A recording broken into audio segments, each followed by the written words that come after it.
This is going to be an interesting session, and I'm just so pleased that General Hayden would join us, and I welcome my colleagues Seth Jones and Heather Conley. Each of them have written interesting books in the last, half year, recent months. They've been just out in the last couple of months. Mike Haydens' book is The Assault on Intelligence, and what I'd like each of you to do, Seth's book was on covert action. It was a fascinating history of how we used covert activities to communicate to the Polish people during the occupation and to create the antibodies to occupation. It was a very interesting book. And Heather wrote about a year and a half ago the most popular publication CSIS has ever had, called the Kremlin Playbook. And she is now working on Kremlin Playbook 2. This is another Schwarzenegger kind of series, I guess. I'm back. But I'd like to ask each of you just to kind of briefly reflect on your books, just to get the audience together in a common space of thinking here. Mike, let's start with you. So I described mine. I didn't use this extended metaphor in the book, but I have for book discussions afterwards, and I wish I had thought about it earlier. It's kind of describing a three-layer cake, all right? And this is all about an age of lies, a post-truth world, all right? And so layer one is broadly our society, American society, and some other elements of the West, but not all. We have drifted in the direction of a post-truth culture. Post-truth was the Oxford Dictionary Word of the Year for 2016. Okay. And it's broadly described as decision-making based less on fact, data, and evidence, and more on feeling, preference, emotion, loyalty, tribe, grievance. And I'm seeing some folks nod, and I think we see good evidence of that around the United States. I spent a lot of time talking to folks like yourselves in the national capital area. So as for research of the book, I had my brother fill the back end of a sports bar in Pittsburgh last August with people who think about things differently than I do. He overachieved, all right? And we just had a candid conversation. I grew up with many, some were relatives. They all had the same life experience as young people. And it's just different. Now, there a whole bunch of globalization, winds in your face, winds at your back, economic dislocation, macro effects and micro. I mean, I get all of that, but you still had an awful lot of the foundations of the arguments coming at me were less data derived and more on feeling, emotion, preference, tribe, loyalty, grievance. The second layer of the cake is frankly a candidate and a president who brilliantly recognized the first layer. All right? And by the way, the first layer gets almost all of its news through social media. The candidate recognized that, campaigned via social media, exploited the drift towards post-truthism, and frankly, as president, I think by a lot of what he does and a whole bunch of what he says, drives us further in the direction of non-evidence-based decision-making, simply using the power of the bully pulpit to drive wedges, again, non-fact-based, whether you want to talk about Mexican migration rates or the safety of Syrian refugees or whether or not Barack Obama wiretapped Trump Tower. He exploits the reality in layer one. Layer three are the Russians coming in over the top, recognizing, really quite insightfully, recognizing layers one and layer two, and then using their power within social media and other tactics, techniques, and procedures to worsen the things we have here in order to disable, divide, divert American power, American influence, and American attention. When I scale it, all right, the Russians are the top 20%. The base 80% of this issue, this problem, is homegrown. They tried the same techniques against the Norwegians. It doesn't work. because the Norwegians don't have layer 1 and layer 2. Now, there's a lot more to be said, but that's fundamentally the issue. And then, John, I drive home the point then, how do fact-based institutions, and look at the high friction points of the current administration, intelligence, law enforcement, the courts, science, scholarship, and journalism. Those are all the flashpoints. And why are they the flashpoints? Well, they can all be imperfect. Sometimes some of them can be corrupt, but they're all fact-based institutions, and their only safe haven for their long-term survival is a commitment to the truth. And now, game on in the three-layer universe that I just described. Fascinating. It's a very good introduction, actually, for you, Seth, because we had the shoe was on the other foot. We were trying to bring truth. So why don't you share with us just a brief précis of your book? Sure. I'll take the third layer of what Mike talked about and bring us back to the 1980s. What my book, and it's due out in September of 2018, looks at is the period when President Ronald Reagan comes into office, and his team looks across the globe and sees what is a very aggressive, offensive element of Russian-Soviet activity, what is called, certainly at that time, although in many ways is called today as well, active measures. And the initial part of the Reagan administration's efforts are to diagnose the problem, understand what the Russians are trying to do to us globally, what they're trying to do to us in our homeland, because they were involved in a pretty offensive program to provide assistance to political parties in the U.S., Communist Party, nuclear freeze movements in the United States, and then to put together everything from a strategy down to tactics in how to deal with it. So this is a case where we have an administration that comes in and designs a series of national security decision directives, 75, 32, and others, that are designed to create an offensive strategy, series of strategies against the Soviets globally, particularly on the information campaign. One of the things that's interesting when you look at Reagan administration national security strategy is how much information warfare becomes a key element of military, diplomatic, development, and other types of instruments of power, hard and soft power.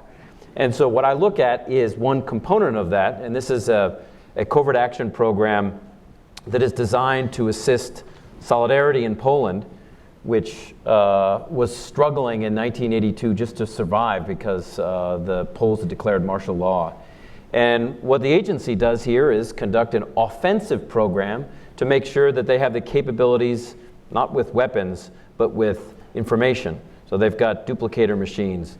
They have ink for ink cartridges, paper, so they can conduct an information campaign inside of Poland to get information out about what is going on inside the country, in the broader Soviet bloc, and then in the Soviet Union itself. So what's interesting is here we have a case, maybe unlike today, where we have administration diagnose the problem, the Russian problem, and then establish an offensive, aggressive, proactive information campaign to deal with it. And again, I'm looking specifically at the Polish program, but it's kind of it's one case in a broader, I think, a broader campaign that's of interest.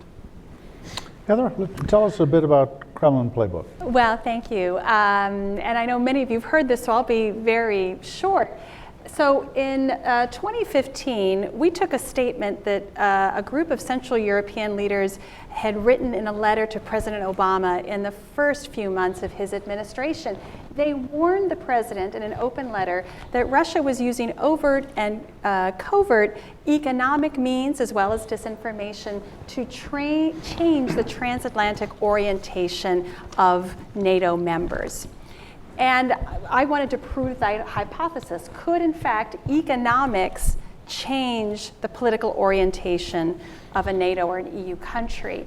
And so our partners, we have a wonderful Bulgarian think tank called the Center for the Study of Democracy. We did two things. We took 5 case study countries in Central and Eastern Europe, And we tried as best we could with open source information to sort of crunch the numbers and see how much Russian economic influence existed in their countries over a 10-year period. And then we tried to diagnose exactly what were the shifts and the changes in their political orientation. Were they due to that economic influence? Were they not? What we found in our conclusions was if a country had over 12% of gross domestic product that could be traced to Russian economic influence, that country had a substantial challenge of being greatly influenced by Russia. So in the case of Bulgaria, one of our case study countries, over 22% of their GDP is Russian sourced. Now, if you look at Bulgaria and you look at their foreign direct investment, you see the Netherlands is the #1 foreign direct investor. And that's fantastic. Who could have a problem with that? The problem is it's because Lukoil is incorporated in the Netherlands, and it appears on the books as Dutch investment, but it's actually not. And then what we saw, how those investment patterns looked, of course, energy, which one would know because of Russia's strong energy influence across Europe. But we also noticed in media companies, we noticed real estate, in big infrastructure projects. That was where Russian economic influence concentrated itself. And then as we watched, the economic influence started to purchase the political influence. Key legislators, funding NGOs that were very sympathetic to the Kremlin's interests. And then we started over that 10-year period seeing where very pro-Russian politicians started becoming the Minister of Interiors or the head of the anti-corruption bureaus, which would prevent any examination of perhaps sole source deals or lack of transparency of those deals. And we watched this happen in 5 case study countries: Latvia, Hungary, Slovakia, Bulgaria, and then a non-NATO but an aspiring EU country, Serbia.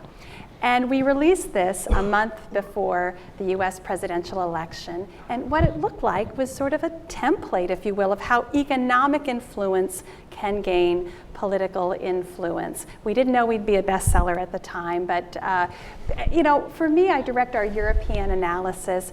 It's like having a front row seat of watching Russia's laboratory of active measures within Europe. So we're so successful, we've decided to do the Kremlin Playbook 2. We're calling it the Enablers Edition. We're looking at 6 countries: the Czech Republic, Romania, and Montenegro, our newest NATO member, and that's very similar to the work we did under the first Kremlin Playbook. But we're also dedicating ourselves to 3 case study countries that kept appearing in the first Kremlin Playbook: the Netherlands, Austria, and Italy. And what we're seeing is what our British colleagues are also discovering. There is now an entire industry around supporting Russian economic influence. And they may not be the target of the influence themselves, but they further that. So preview of coming attractions: in early 2019, we'll be producing the Kremlin Playbook 2, the Enablers Edition. Could I think it was Mark Twain that once said something like, truth can get halfway around the world before, a lie can get halfway around the world before truth can put on its shoes. And we seem to be struggling with a problem where a propagandist has only the test of, did it work? Was it efficacious? Did it create confusion? Whereas governments have to respond by validating the truth. And Mike, you talked about how the foundations of American society are built on that. Right. So what do we do? Because if, as you said, 80% of the problem is us, and we seem now no longer to be preoccupied with truthfulness in our own domestic discourse. Yeah. How is that playing out here? How did we use that? So when I gave the 3-layer cake here, you realize that layers 1 and 2 are actually rejection of Enlightenment values. Since the 17th century, most of Western we've had our dark moments, but most of Western civilizations, evidence-based theory, hypothesis, test, observation, adjustment, humility in the face of complexity. all right? And this flies in the face of it. Now, what's really telling, and I try to point it out in the book, that should be troubling for everyone in the Western cultural tradition. It should be really troubling for the United States, because our foundation documents are written by Enlightenment scholars. The ideals of the Enlightenment, the reality that truth matters, and we instinctively pursue truth, is imbued throughout the Declaration, the Constitution, and the Bill of Rights. And so if that's eroding, it has a greater, more immediate, faster effect on the United States than it does others. So it's a particularly difficult problem. So what you've got that makes it easier for those who want to manipulate us is again, back to the not evidence but grievance and emotion and so on. All three layers can reflect the reality that if I can make it trending, if I can make it popular, it is an adequate departure point, as if it were reality, for what I say and for what I do. And without, the president plays a big role in the book, but I do talk about him as effect, not cause. But I tell one anecdote where John Dickerson is interviewing him for CBS on Face the Nation. And it's a routine interview in the Oval, chair versus chair here. And then Dickerson begins to press on wiretapping Trump Tower. And the president gets uncomfortable with it, kind of gets up and walks and plants himself behind the resolute desk. I mean, clearly the body language is, we're done. But Dickerson stalks and pursues him and says, what evidence do you have? What evidence do you have? And the president responds with, a lot of people agree with me. A lot of people were saying, and Dr. Hamre, that's what sets us up, so that a foreign power, if it wants to manipulate us, all right, creates things that are, number one, they don't have to create the issue. Okay, the issue is homemade in the United States. So they pick up issues generally from the alt-right, but it doesn't have to be. They take up issues already written in the American patois. All right, and then they multiply the issue through social media and botnets to excite the discussion, and then they drive the discussion to both ends of the extremes. We call the NFL Take a Knee. Before the president got back from Huntsville on Air Force One, Russian bots were alive with 3 hashtags: NFL Take a Knee and Take the Knee. Trouble with translation on the last one, right? And they were playing both ends. They were playing the patriotic end and the free speech end. And so the long-term healing is down here. Okay, to get our act together with regard to civil political discourse and fact-based discussion. All right, there are short-term things we can do, however, to kind of kill the pain for a while, reduce the effect, and we can get into that, I think, as we discuss things. Yeah, well, let's come back to it. Seth, please. Yeah, two issues. One is to pick up on one of Mike's points. If we go back to the 1980s, where the situation was slightly different, but I wanted to read part of what this is a declassified U.S. assessment that's available online now, which I'm going to replace the word Soviet, which is in here, with Russian, and you'll see interesting similarities here. That Russian active measures are poorly understood and infrequently countered systematically by Western or other governments. As a result, the Russians have been able to go about their large-scale active measures quite freely, to the detriment of Western foreign policy interests, and generally without a response. The Russians are willing to accept the risk of considerable political embarrassment as a consequence of active measures operations. They apparently believe that controversy caused by the exposure of active measures in the past didn't have a significant adverse impact, so they're willing to be caught on various occasions. But what they'd like to do is do things like, quote, discredit and weaken U.S. intelligence efforts, discredit and weaken U.S. allies and alliances. I mean, we see similar intentions. One of the things that I found quite interesting, at least in the past, is how historical U.S. governments, in the face of these kinds of efforts, have done a range of activities to push back and highlight that information publicly. So if we look at Reagan, for example, what Reagan did, among other things, is establish an interagency active measures working group. That working group was designed specifically to bring all source intelligence together to identify what the Soviets were doing across the globe and push out publicly an explanation of what they were doing and an explanation of why they were doing it. They also have, I've got, if you look in 1982, 1983, large volumes of congressional testimony that administration officials went to the Hill, including CIA case officers operating or testifying under cover names because they were still undercover, but testifying about what active measures were, what they were designed to do, and then identifying very specific cases of what forgeries were, what examples. So an active effort by the U.S. to identify and unpack what we were up against. And then at the same time, to create and devise a strategy that was also offensive and that was also on the information side. And one of the things that, when you're dealing with authoritarian regimes, whether it was the Soviets at that point, whether it's with the Russians today, is they are clearly vulnerable. Societies that try to keep information from their populations to control the internet are vulnerable in many instances to techniques that open up that information, that are designed to give populations from those countries access to technical means to see internet sites that generally are shut down.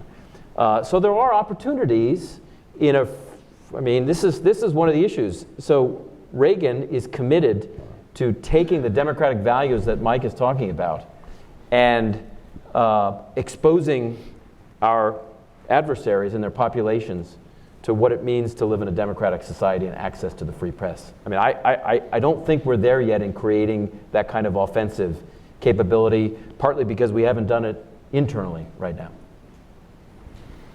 Well, Dr. Hammer, you challenged me after the Kremlin Playbook came out. You said, okay, we'll write the TransAtlantic Playbook. Tell me how we're going to counter this. And so we came up with sort of 3 ideas, and I think they pull the threads all together. 3 steps: identify, stabilize, and mobilize. Identify exactly what, to your research and your book, Seth, you have to identify it. You have to explain over and over again to the American people, this is what's happening. This is what you need to understand. We need to enhance your news literacy. You need to treat things that come in social media with some skepticism. Is this a site that I trust? How do I read this? How do I understand this? So the identify is so critical. For me, the Kremlin Playbook is the stabilize. And what I mean, when we talk about truth, I translate truth into transparency. And this is where we have to be very transparent about financing, how it comes into our country, how whether it's Russia or China or other economic adversaries potentially, they know our system. It can buy, things can be bought, things can be understood and influenced, whether through PR firms, legal firms, what have you. We have to insist on the transparency of our own institutions. This is on us. This isn't Russia. This is our own institutions and our own laws and heightening our transparency. That's what democracies do the best. Authoritarians hide. Democracies are open and transparent. We have to insist on that. And finally, mobilize. Again, we'll come back to Reagan. That's the offensive capability. We don't have an offensive plan because we're having a crisis of confidence in our own politics, our own economic opportunities. This is what's missing, and this is what made Reagan and solidarity. Remember when we prayed in our schools for those captive nations, we held them high. We focused like a laser beam. We were the good guys. And this was our system and our truth. We had an offense. And that's what's been sorely lacking here as we face this great challenge. It's not going to end. It's exploiting the divisions and the weaknesses that we present to it every day. Mike, you said that you thought there were some things we could do in the short term. It's not, we can't repair American society overnight, but what can we do in the short term? So let me do the one big idea first, and I'll jump onto it.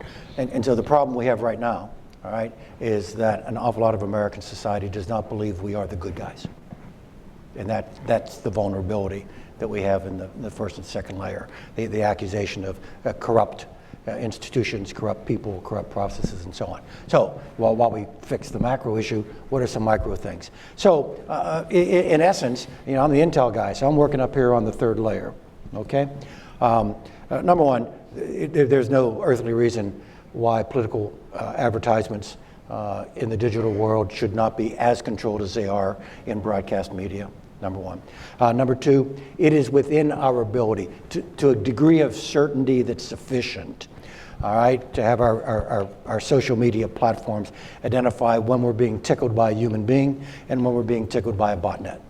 All right, I mean, there are patterns that can be detected. You probably, get to the 95, 98% confidence level, but shut off the botnets so that the ability of others to manipulate us is reduced, not eliminated, but reduced. A third, since one of the core problems down here in the base level is how you get your news, right? We are trained as a society to deal with news based on our life experience, to deal with news coming at us in a digestible stream from curated sources.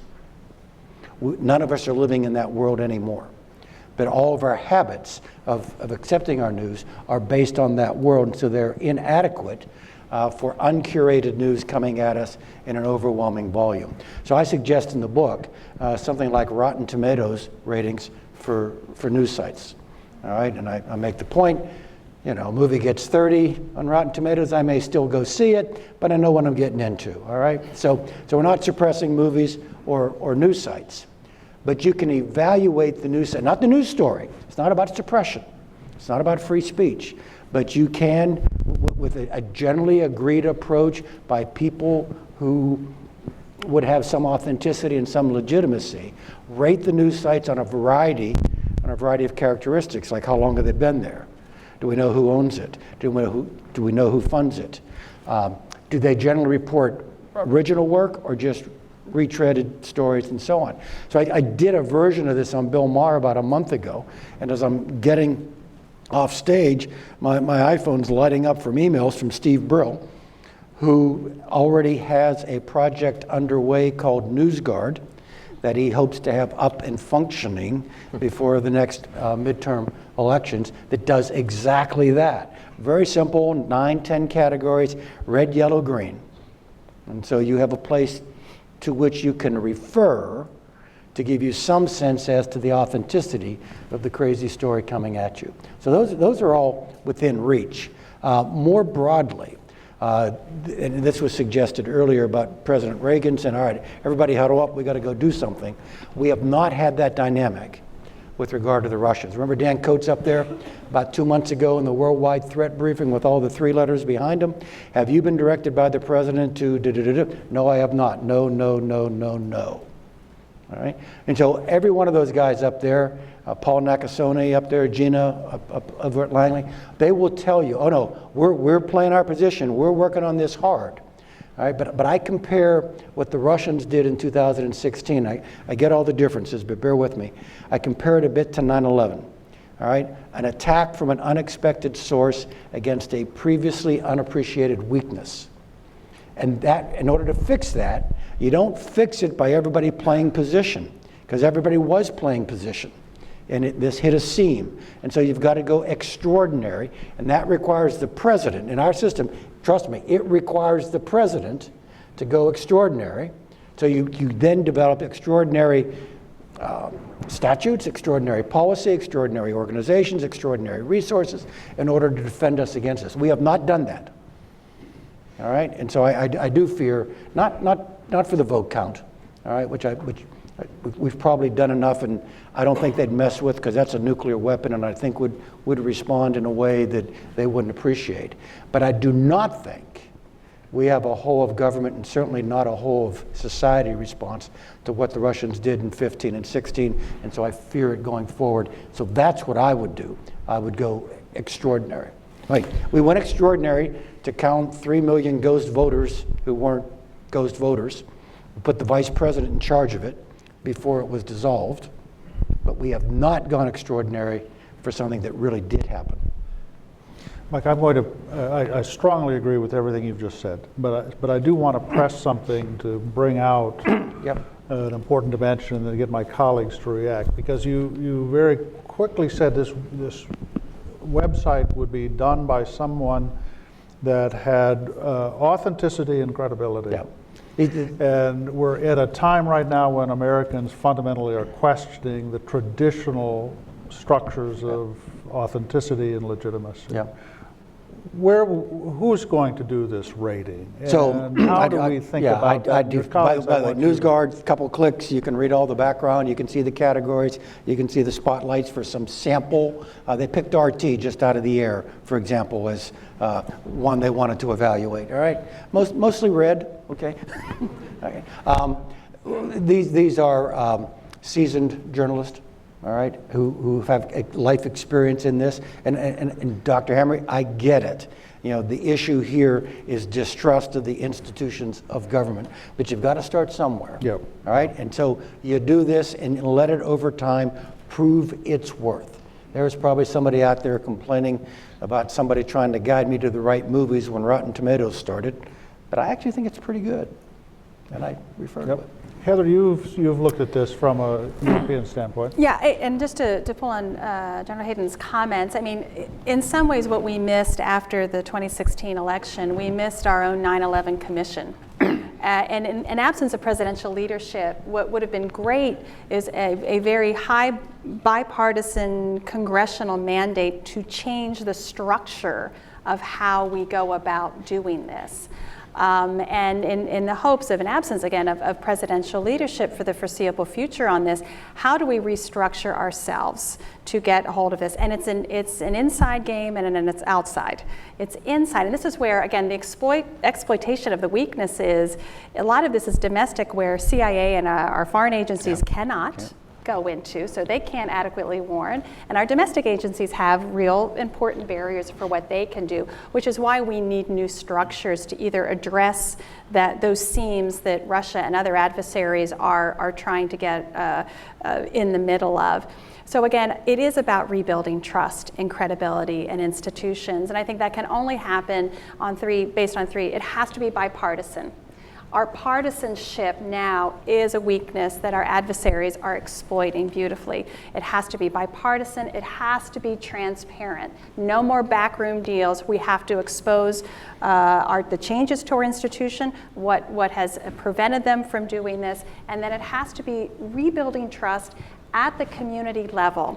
It's no longer sufficient to send, heaven forbid, an expert, that's one strike, from the swamp, from Washington, second strike, to go out and tell someone, this is really important, you have to pay attention to this. This is going to have to be a conversation of trust with community leaders, church leaders.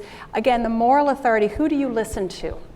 Who do you trust? And let's have a conversation with that person to regrow that. It's going to take it took us a long time to get where we are today in the distrust department.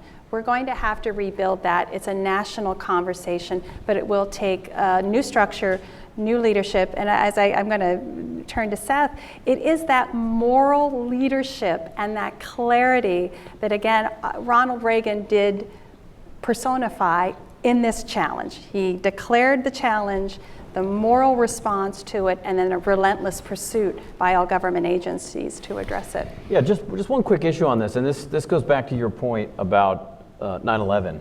I mean, one of the things when you look at how the government reorganized itself after 9/11 was it created a range of bodies, including the National Counterterrorism Center. Yep. It put up the issue of counterterrorism on a major level, and then partially organized itself to deal with that. I mean, the administration, and I think fairly, argued in the most recent national security strategy and national defense strategy that in addition to counterterrorism, we have to face the threat from interstate adversaries like the Russians, right, the Chinese, the Iranians, North Koreans.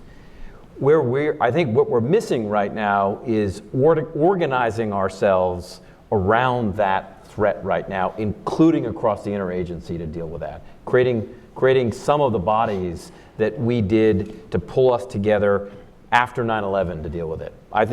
This may take some time, but I think that is, if we're to take this threat seriously, we have to treat it, I think, at the same level that we did post 9/11. I tell one story in the book. So I'm down in Texas in the 90s, take over the Air Intelligence Agency. I come out of Europe where the war was in the Balkans. It was purely medieval.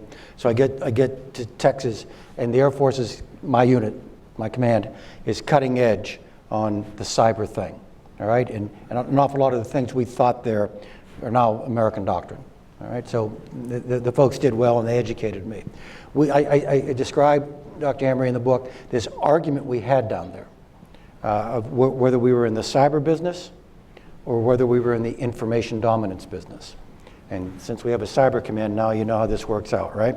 But we had this great debate, and we finally decided that we were in the cyber business, which is a subset of the information dominance business, because this was hard enough, all right? And really, in our political culture, you really can't play much over here without pretty early on hitting your shins on the First Amendment and the Fourth Amendment and a whole bunch of political cultural questions. So we stayed over here. The Russians, under General Gerasimov, went to door number 2. And so one of our challenges is to doctrinally reconceive what it is the Russians are doing, because the lenses we have and use are insufficient and incomplete for the Russian effort. Back to, you have to go extraordinary. Okay, let me open this up. I think we have microphones. Do we have people with microphones? Okay, let's get. We got a question right over here in the. Yeah, right. Halfway down on your left. Thank you.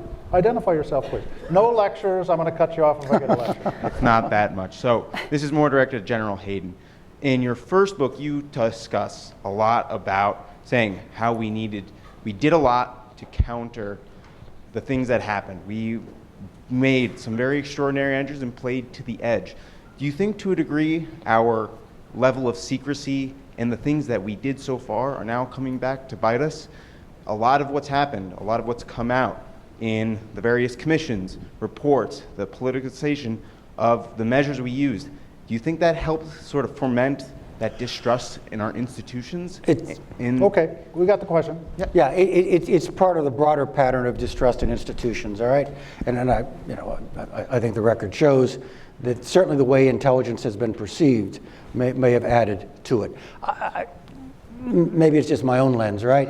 I generally think the problem intelligence has is a subset of the larger societal problem, that we were swept along. Okay, we probably contributed, but we were swept along by the broader distrust. So even when we went out there and tried to explain some things, there was, again, this residual distrust of all things from the government, and intelligence was part of it. I say in the first book that the antidote to this is more transparency, all right? And tell people earlier on what it is you're doing more robustly, more richly. And then I quickly add, and don't kid yourself, that's going to shave points off of effectiveness, but we're not going to be able to get to do it. You're not going to give us the license, the validity to do it, unless you're more comfortable with it than you were. So both things are working. Well, right down here, yeah, please. And then please identify yourself. Hi, so this question is more directed for Ms. Conley. In regards to your Kremlin game plan, I'm just wondering how much of the responsibility is on private companies such as Facebook and other social media platforms to filter the disinformation? How much of the responsibility is on the government to combat what is being posted on these sites? Thank you. Well, maybe I'll share that answer with General Hayden. So what we studied in our research was how actually in Europe, Russian economic influence was purchasing the media outlets, which were then producing the messaging that was very supportive to the Kremlin. So we looked at it as a commercial transaction. So when there's transparency on beneficial ownership, who owns what, shareholders, who was controlling that. That's that important transparency. And then I'll take the same example to Facebook. There needed to be a lot more transparency of how Facebook shares its data, who was providing the sites, and now, because of exposure to the problem, we are slowly, and the congressional pushing, getting to that transparency. That's what, and I sort of, again, General Hayden, to your point, it may reduce market share or effectiveness of intelligence agencies, but if we are not transparent, we cannot have trust, and we have to educate based on that transparency. There's so much distrust and conspiracy-minded theories. We have to open ourselves up to that transparency. So for social media, it is absolute, and they would need to do it for their own shareholders to rebuild trust that their data is well managed, and that people that are using these wonderful tools, and they are wonderful tools, but to understand they come with responsibility, and that we all have to be good stewards of responsibility, whether we share our data on these platforms and how the companies manage this. Yeah, it's probably worse than that. This is all correct, and that's the protection of privacy and data, and following the rules, and we're all aware of what it is we signed up for. Okay, but beyond that, it may be the basic business model and the basic algorithm of social media sites. And I did a lot of work on this, and I'm not the expert, but I talked to a lot of people who are. The fundamental business model of Facebook and similar social media sites is to keep you on the site. All right. I mean, the return on investment is the number of clicks. All right. And so the site knows you at least as well as you know yourself. And so it will present to you things when you go in there to make the original query, things that it knows by and large agree with your tendencies. Otherwise, you go away. The longer you stay, the more the algorithm drives you to articles that more dramatically agree with your original premises. The algorithm actually drives you away from the center and into the darker corners of your own self-created ghetto. Zeynep Tufekci is a wonderful scholar. I met her and talked with her at a meeting in Sweden, Turkish by birth, North Carolinian by choice. She says the basic business model of social media sites is the same one as Doritos. Okay? You can't eat just one, because when you eat one, it gives you salt and fat, which creates a craving for salt and fat, and it drives us this way.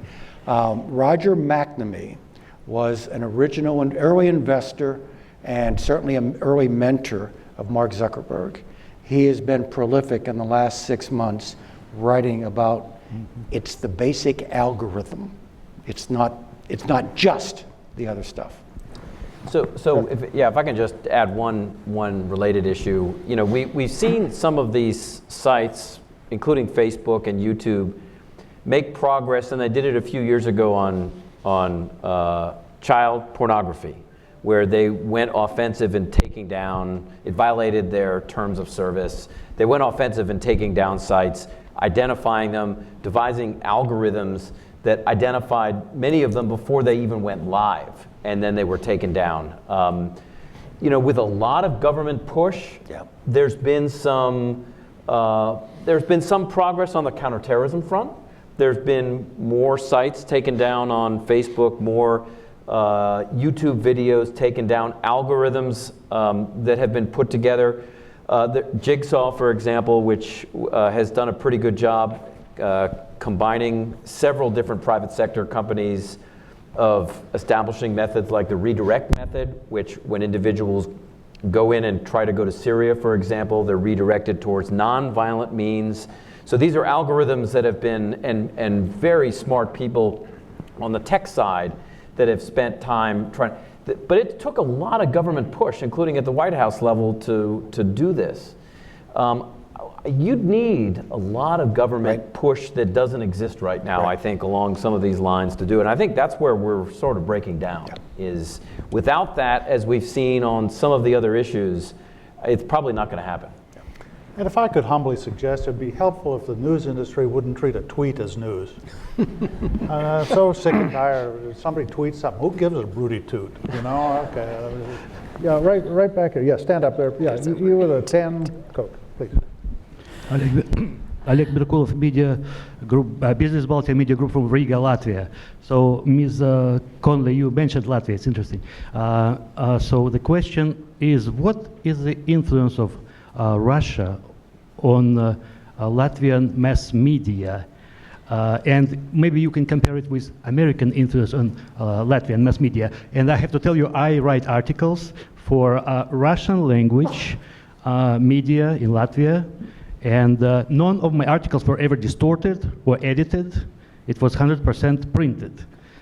Thank you. Thank you. Well, just very quickly, in fact, of the 5 case study countries, Latvia actually demonstrated a lot of good resistance and resilience to Russian influence, particularly because they had an independent anti-corruption prosecutor. It was very unusual. Usually, anti-corruption prosecutors fall under the purview of Parliament for oversight. This individual was actually separated, which meant that the parliamentarians weren't unduly influencing this individual, and it actually helped Latvia's resilience. The concern about Latvia's media, it's a very small media market, as you can imagine, and it is very much the Baltic, the 3 states together, a lot of Russian purchased media space, which in a very small media market, when there's a lot of dominance of Russian ownership of that media market, it is very difficult for other news to come in. And what we found with Russian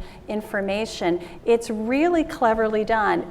Music, wonderful culture, slip in a history story that skews that Latvia was not occupied. Latvia had a different skew. So it's very subtle, it's very powerful. I'm glad you've had a very positive experience, that there's been no altering of your articles, but it's certainly something very worrisome. We have less of a concern about, obviously, Russian ownership in our media market, but the transparency of who owns what media, the local level, at the state level, national level, that's important for us too, to understand the ownership restrictions of that media market as well. So some of that's good work for us as well in transparency. There's a lady in the back, right in the last row.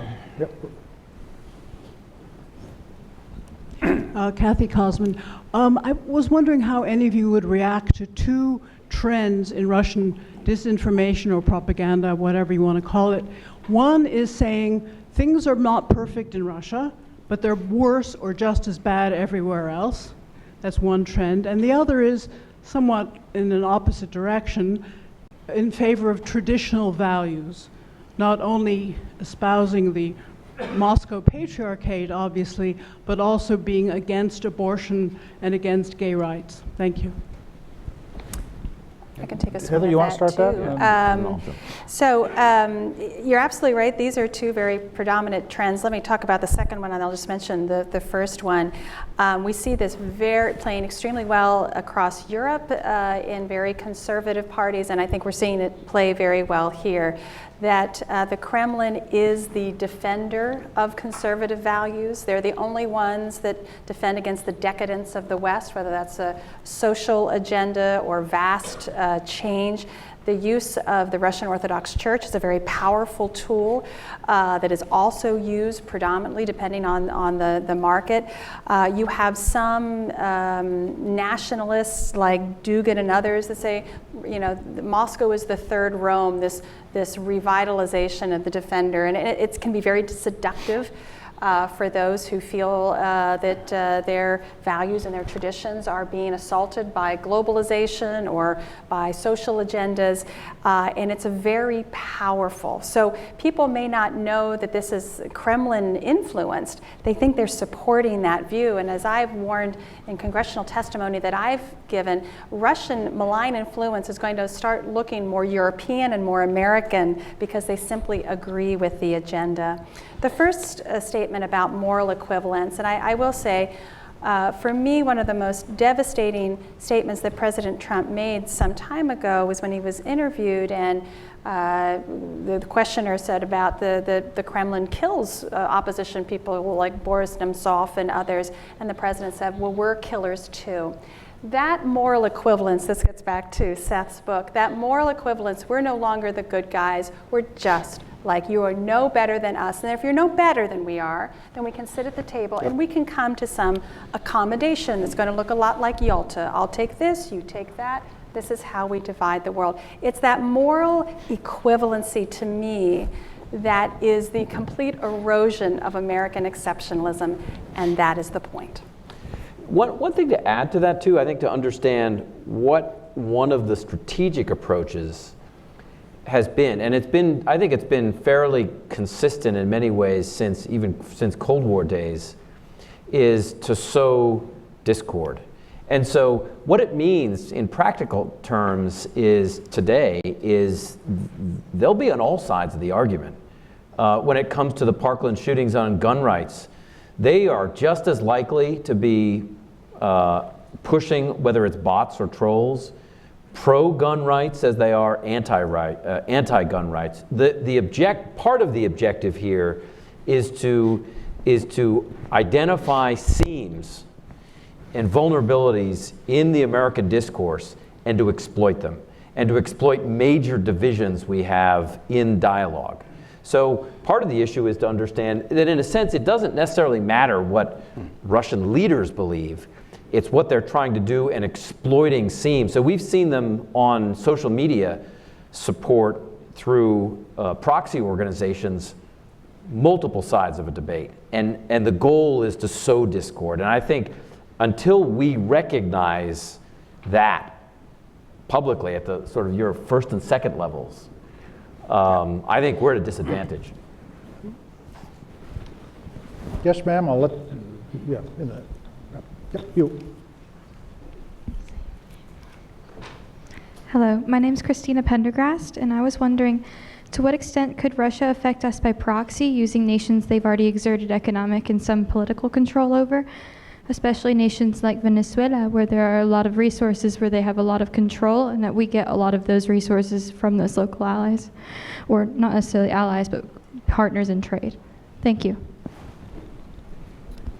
General Hayden, do you want that? Or? No, I think we're passing up on who wants it. Who wants more of an economic. Thank you. Well, certainly Russian malign influence uses proxy groups extremely effectively.